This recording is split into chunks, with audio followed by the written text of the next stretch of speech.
Welcome back to English 4.0, the radio show. Let's go!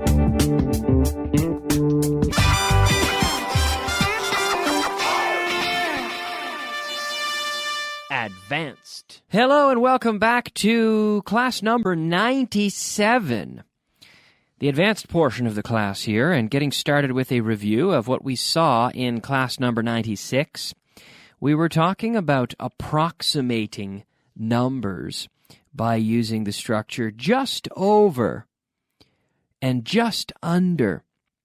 So there were just over 30 people at the party.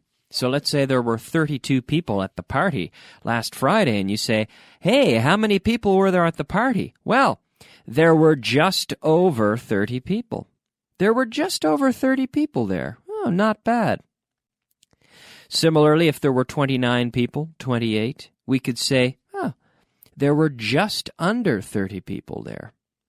Well, we can do this with things like temperatures as well. We could, if the temperature, for example, the temperature in this room right now apparently is 21 degrees Celsius. So I could say the temperature is just over 20 degrees. Yeah, it's just over 20 degrees here. In the summer, a hot day, we could say, oh, it's just over 30 degrees.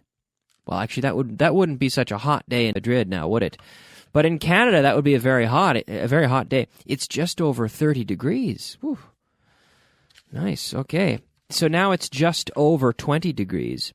We can do this with so temperatures, money. We could say, oh, there's just over $50 on the table here.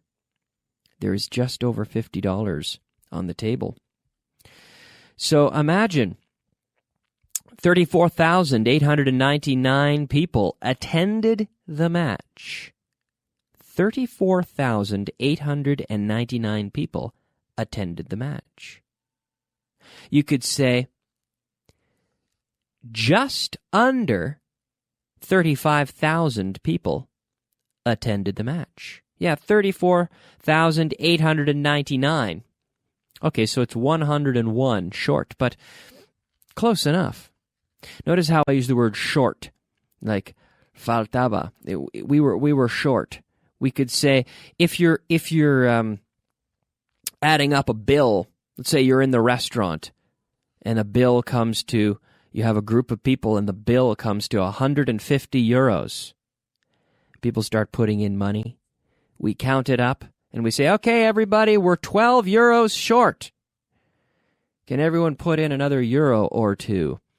We are 12 euros short. Means we're missing, or we're short. Faltamos that much money. Okay. So here, in this case, if 34,899 people attended the match, then I could say, yes, we're 101 short of 35,000. But that's close enough that we could use this structure and say there were just under 35,000 people at the match. 91 cars were in the parking lot. How many cars? Oh, there were just over 90 cars in the parking lot. 249,153 units were sold. Hey, how many units were sold? Oh, just under 250,000. Yeah, just under 250,000 units were sold. 892 people attended the show. How many people? How many people attended the show? Oh, just under 900. Yeah, okay, so 8 people short, but just under 900. His suitcase weighed 19.9 kilograms. It was just under 20 kilograms. Yeah, when I was in Canada, I was in Canada for Christmas, not too long ago.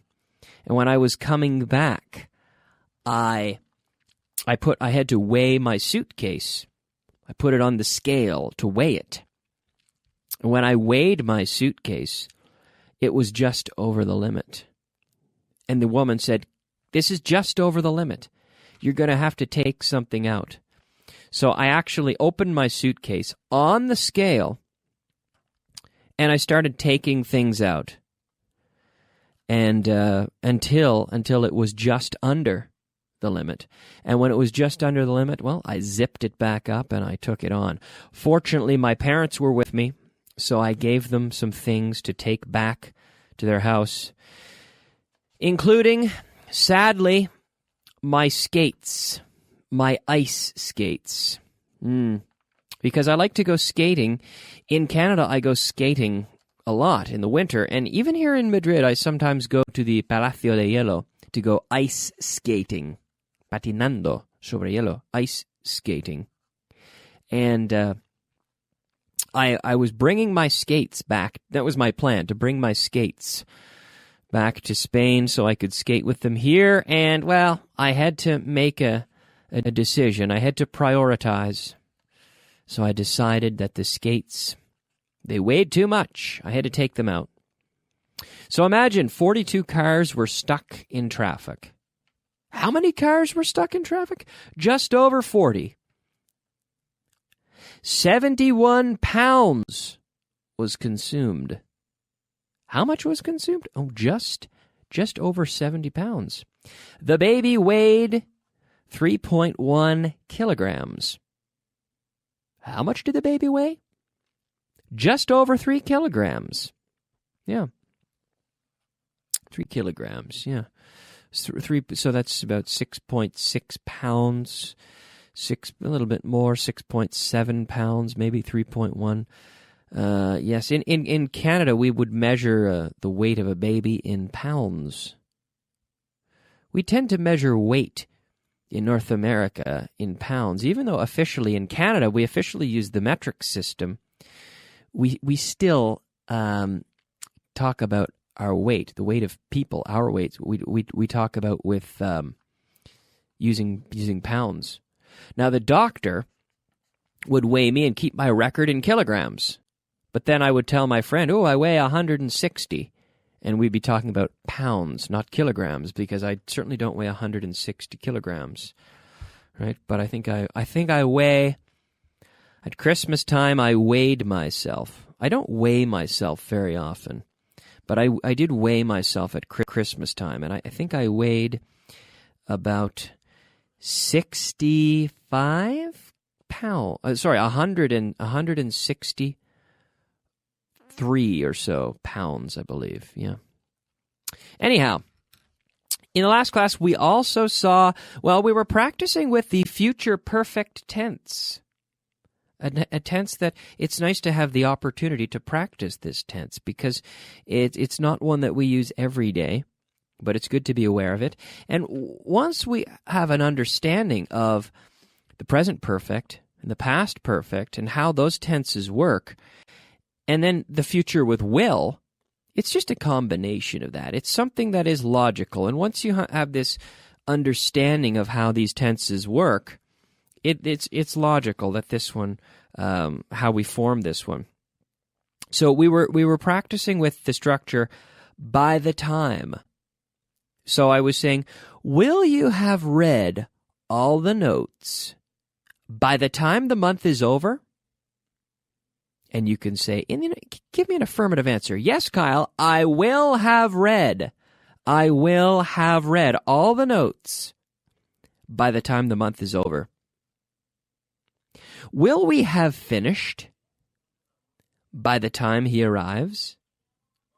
Yes, we will have finished by the time he arrives. Will we have finished the class by the time you have dinner? Yes, we will have finished the class by the time you have dinner. Will she have attended all the classes by this time next month? Yes, she will have attended all the classes by this time next month. Now, will we have eaten by the time he gets here. Will we have eaten by the time he gets here? Let's go with a negative answer. No, we won't have eaten by the time he gets here. No, we won't have eaten by the time he gets here. Will he have seen her by the time he graduates? No, he won't have seen her by the time he graduates, because he won't see her until next year, for example. Okay, by the time. Okay. Now we can move on. Before we move into the new material for today's class, we will talk about, well, it is something new, but before we move into class number 97, we will have our expression of the day. Expression of the day. Yes, it is time for our expression of the day. The expression of the day today is all of the above. All of the above. Imagine you're taking a multiple choice test. And we say, does Kyle like pizza, hamburgers? So A, pizza. B, hamburgers. C, spaghetti. Or D, all of the above. A, B, and C are above D. So we say, if you say all of the above, it means all of those options. I like all of those options. So we say all of the above. But now we've transferred this into, we use this as a bit of an expression when we're listing a bunch of things, and we can say I like all of the above. All of the above. If we're looking at a menu, they all look good. All of the above look good. All of the options, they all look good. All of the above. All of the above. But yes, we very do often see these in multiple choice tests, for example, and scenarios where we're choosing options. And so we've sort of taken it from that setting, and we can use it to say that we like all the options. So the expression is all of the above. All of the above. Okay, yes, here we are in class number 97. Number 97, and talking about the three conditionals. And there's a great example. This gives me a nice opportunity to use the example that appears in the Vaughan materials, in the Vaughan teaching manual, which is the example of the beggar. The beggar. He's the person on the street asking for money. Please give me a coin. The beggar. He's begging for money on the street. And with this example, I can show all three conditionals. And then we can use some other examples and change a simple sentence into the three conditionals. So the case with the beggar, imagine I'm walking down the street and I see a beggar in front of me. He's sitting on the street outside the bank or outside the restaurant. He's asking for money. And I say to myself, well, I'm a nice guy. I'd like to help this man. I'd like to give him some money, but I don't know if I have any money. I don't know if I have a coin. So I reach into my pocket, and as I'm reaching into my pocket, I say to myself, if I have a coin, I will give it to the beggar. If I have a coin, I will give it to the beggar. Then I arrive at the beggar, and my hand is in my pocket. I say to the beggar, if I have a coin, I will give it to you, Mr. Beggar. And then I'm feeling around, but I realize I don't have a coin. So I get to the second conditional. I say, I'm sorry, Mr. Beggar, I don't have a coin. However, if I had a coin, I would give it to you. If I had a coin, I would give it to the beggar. This is the second conditional. Let's call it the present conditional. Then, so I say goodbye, Mr. Beggar, see you tomorrow, and I leave. Then I come into the radio station and I see Jim Trainer, who's very often at the radio station, and I say, Jim, I just saw a beggar.